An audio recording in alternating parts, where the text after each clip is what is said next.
Hello students, आज हम देखेंगे extreme values of displacement, velocity and acceleration. हमें जब भी देखना है तो दो पोजीशन होते हैं, एक तो एक्सट्रीम पोजीशन होता है और एक मीन पोजीशन होता है। फॉर एग्जांपल यहाँ पर एक पेंडुलम है, ओके। तो ये पेंडुलम है तो ये इसकी जो सेंटर की जो पोजीशन है ये इसकी मीन पोजीशन होगी, और जो इसका जो एक्सट्रीम पोजीशन कौन सी होगी, जहाँ तक कि वो मूव हो रहा है। फॉर एग्जांपल ये पोजीशन यहाँ तक कि ये मूव हो रहा है पेंडुलम, तो इसकी एक्सट्रीम पोजीशन होगी। तो इस तरह से दो पोजीशन होंगे हमेशा, एक होगा मीन पोजीशन और दूसरा होगा एक्सट्रीम पोजीशन। तो हमको क्या करना पड़ेगा, मीन पोजीशन और एक्सट्रीम पोजीशन के ऊपर डिस्प्लेसमेंट क्या होता है वो अलग अलग देखना पड़ेगा। तो पहले हम देखते हैं कि मीन पोजीशन के ऊपर डिस्प्लेसमेंट क्या होता है। तो यहाँ पे देखिए हमें पता है x इज इक्वल टू, यहाँ पे दिया है देखिए x is equal to a sin omega t plus phi. जो फाई है ये कांस्टेंट है।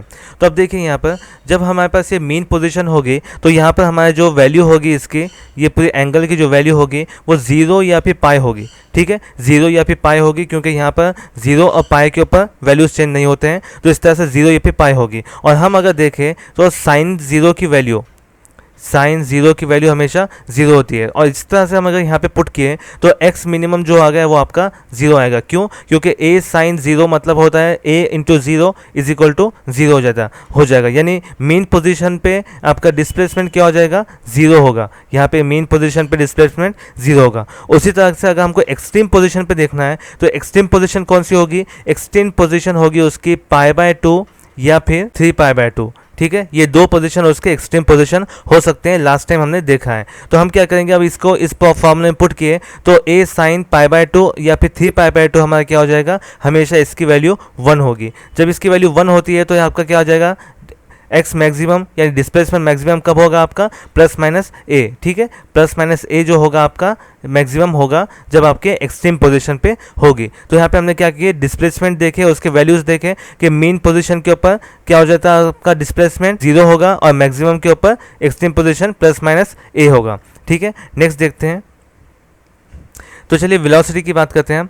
अब देखिए वेलोसिटी क्या हो जाएगी, v is equal to plus minus omega under root a square minus x square, इस तरह से होता है, ठीक है। अब हम क्या कर रहे हैं, मीन पोजीशन की बात करें तो मीन पोजीशन के ऊपर क्या हो जाएगा, x की वैल्यू 0 होती है हमेशा, अभी हमने देखा है। तो हम क्या करेंगे, यहाँ पे x की वैल्यू 0 पुट करेंगे तो हमको मिलेगा प्लस माइनस ए ओमेगा, ठीक है। प्लस माइनस ए ओमेगा हमारे को मिलेगा, ए स्क्वायर ये अंडर रूट कट जाएगा और प्लस माइनस ए ओमेगा मिलेगा। मतलब जब मीन पोजीशन होगी तो वेलोसिटी हमारी क्या हो जाएगी, मैक्सिमम होगी। मीन पोजीशन के ऊपर वेलोसिटी मैक्सिमम होगी, मैक्सिमम वेलोसिटी होती है मीन पोजीशन के ऊपर। अब देखेंगे हम क्या करेंगे, इसको एक्सट्रीम पोजीशन के ऊपर देखेंगे तो एक्सट्रीम पोजीशन के ऊपर क्या हो जाएगी, उसके वेलोसिटी हमेशा 0 होगी। किस तरह से, अब देखिए एक्सट्रीम पोजीशन यानी ए इज इक्वल टू हमारा क्या, एक्स इज इक्वल टू हमारा ए हो जाएगा। एक्स जब ए होगा हमारा एक्सट्रीम पोजीशन पे x इज इक्वल टू ए होगा, और इस फॉर्मूले में हम अगर x की जगह a पुट करेंगे तो क्या हो जाएगा, यहाँ पर अंडर ओमेगा अंडर रूट ए स्क्वायर माइनस ए स्क्वायर हो जाएगा।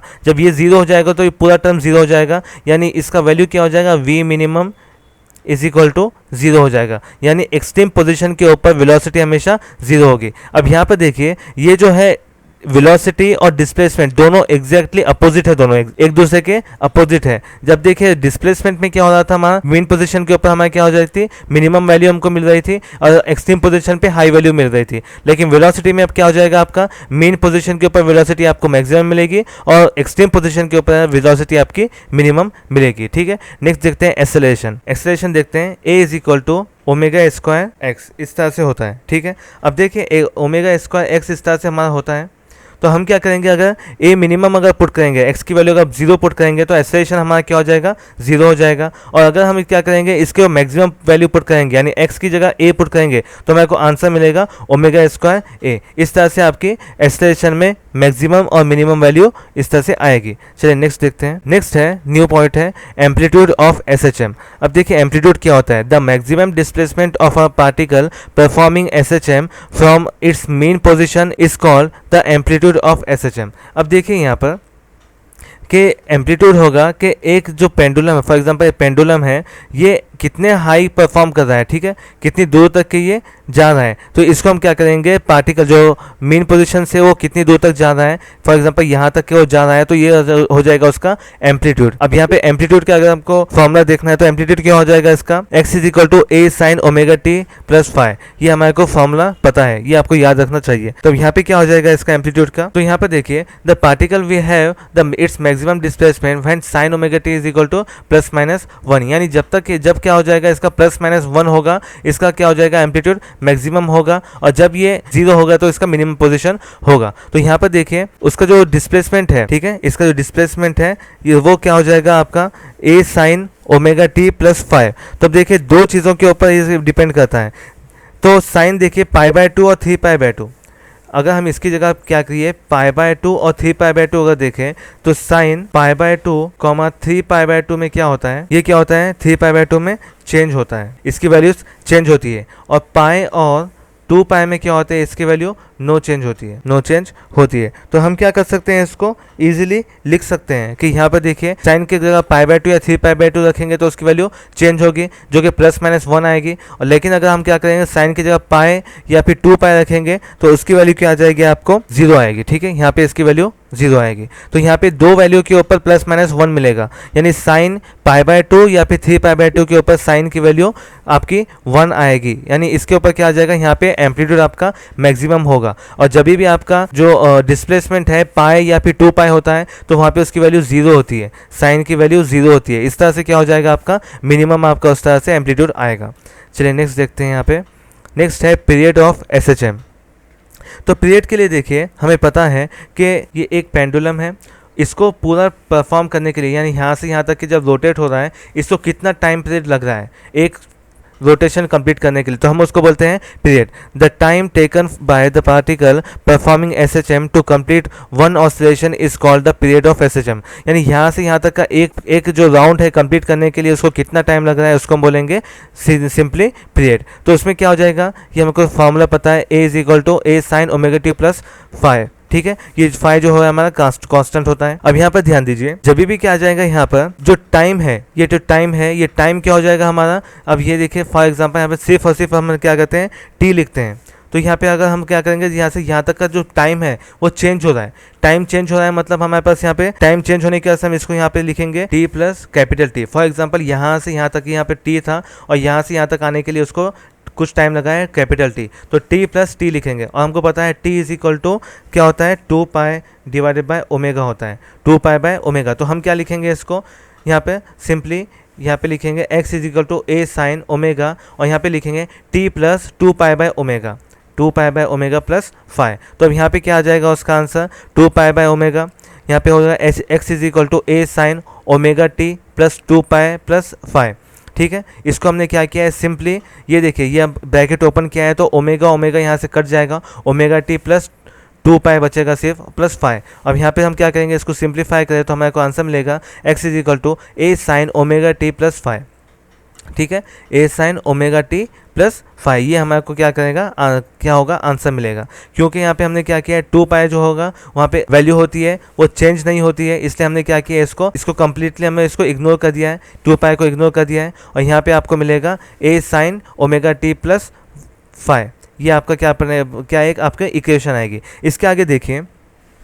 हमको पता है two pi is equal to two pi by omega is equal to T होता है, ये हमें पता है। उसके साथ ही देखिए K is equal to M omega square होता है, ये भी हमें पता है। तो हम यहाँ पे क्या कर सकते हैं, यहाँ पे सिंपली हमको क्या है ओमेगा की वैल्यू यहाँ से मालूम हो सकती है, यानी omega square is equal to K divided by M. अगर हम क्या करेंगे सिर्फ ओमेगा लेंगे तो omega is equal to under root K divided by M, ये हमारे को वैल्यू मिलेगी, ठीक है। ये दो वैल्यूज़ हमें बाद में बहुत काम आएंगे। तो यहाँ पे देखिए और हमें ये भी पता है कि एफ इज इक्वल टू के एक्स होता है, के इंटू एक्स, ठीक है। और इस तरह से हमारे को कॉन्स्टेंट की वैल्यू मालूम होगी, constant is equal to F divided by X यानी फोर्स पर यूनिट डिस्प्लेसमेंट, ठीक है, ये भी हमारे पास काम आएगा। F is equal to force per unit displacement, इसको हम यहाँ पे लिख सकते हैं। तो ओमेगा स्क्वायर जो है तो यहाँ पे ओमेगा स्क्वायर की जगह हम क्या लिख सकते हैं, यहाँ पे फोर्स पर यूनिट डिस्प्लेसमेंट लिख सकते हैं।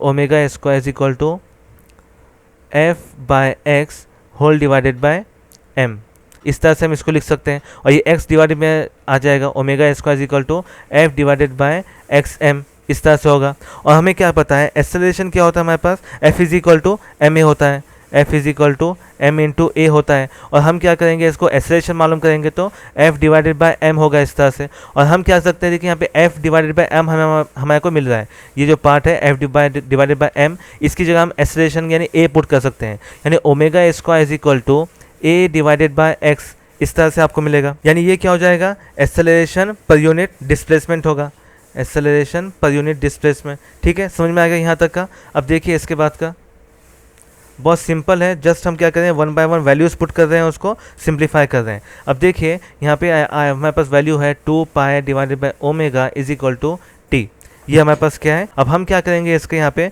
1 बाय 1 वैल्यूज पुट करेंगे, यानी T is equal to 2 pi divided by, अब ओमेगा की वैल्यू हम क्या कर सकते हैं यहाँ पे, ये पुट कर सकते हैं k डिवाइडेड बाय m, इस तरह से पुट कर सकते हैं। तो यहाँ पे हमारे को क्या मिलेगा, simply t is equal to 2 pi, और ये जो है under root K by M, ये हो जाएगा under root M divided by K, M divided by K, इस तरह से बनेगा ये। तो इस तरह से हमारे को टाइम पीरियड क्या हो जाएगा, t is equal to 2 under root M divided by K, ये हमारा क्या हो जाएगा, टाइम पीरियड आएगा। इसके बाद का देखते हैं हम फ्रीक्वेंसी ऑफ SHM। चलिए आगे आते हैं फ्रीक्वेंसी ऑफ SHM। तो देखिए फ्रीक्वेंसी ऑफ SHM क्या होती है, the number of oscillations performed by a particle performing SHM per unit time is called the frequency of SHM। ये फ्रीक्वेंसी के बारे में हम इससे पहले बहुत डिटेल में देख चुके हैं। तो n इज इक्वल टू क्या हो जाएगा हमारे यहाँ पे, n is equal to 1 divided by t, इस तरह से होता है। और हमारे पास t क्या है, t is equal to 2 pi divided by omega है। तो देन हम इसको क्या कर सकते हैं, लिख सकते हैं n is equal to omega divided by 2 pi. और हम क्या करेंगे, इसको और सिंप्लीफाई करेंगे तो हम इसको क्या लिख सकते हैं, n is equal to 1 divided by 2 pi under root m by K, m divided by K, इस तरह से हम लिख सकते हैं, क्योंकि हमारे को पता है यहाँ पे ओमेगा की वैल्यू क्या है। तो ठीक है, तो यहाँ पे क्या हो जाएगा, सिंपल लिखने के लिए एक अच्छे से लिख देता हूँ, m is equal to n is equal to 1 divided by 2 pi under root m divided by k, ये होता है। और हमको यहाँ पे n की वैल्यू मिलेगी, n is equal to 1 divide by 2 pi, अगर हम रोक लिए तो यहाँ पे हमारे को बोल जाएगा simply under root k divided by m, इस तरह से आपकी आएगी ये फ्रीक्वेंसी आएगी। ये फॉर्मूले से आपको बहुत ज़्यादा इंपॉर्टेंट है, ये आपको याद रहना पड़ेगा। इसके बाद के जो पॉइंट्स हैं नेक्स्ट लेक्चर में देखेंगे हम। ठीक है, यहाँ तक कि अगर आपको कुछ प्रॉब्लम है तो आप मुझे मैसेज कीजिए और इस सब नोट्स लिखकर मुझे सेंड कीजिए। इस लेक्चर को यहाँ पर वाइंड अप करते हैं। Thank you.